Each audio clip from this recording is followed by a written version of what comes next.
अस्सलाम वालेकुम जी दोस्तों, क्या हाल है? आप ठीक है?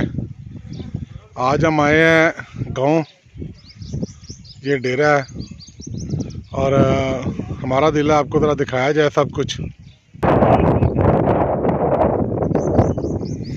ठंडी हवा, दरख्तों की छाँव, इस तरह के माहौल में बड़ा मज़ा आता है जी, ख़ासकर गर्मी में। और जब लोड शेडिंग तंग कर रही हो तो फिर इस तरह का माहौल मज़ा देता है जी, बहुत ज़्यादा।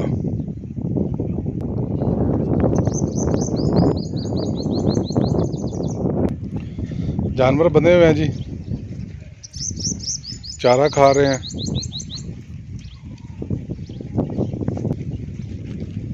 यह है जी पीपल का दरख्त,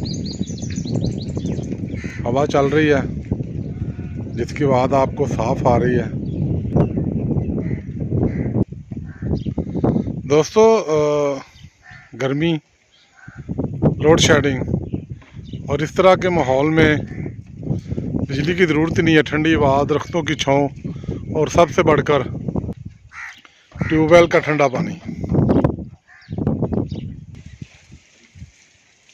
ताज़ा सब्ज़ी सब्ज़ा है जी, और ठंडी और ताज़ा हवा।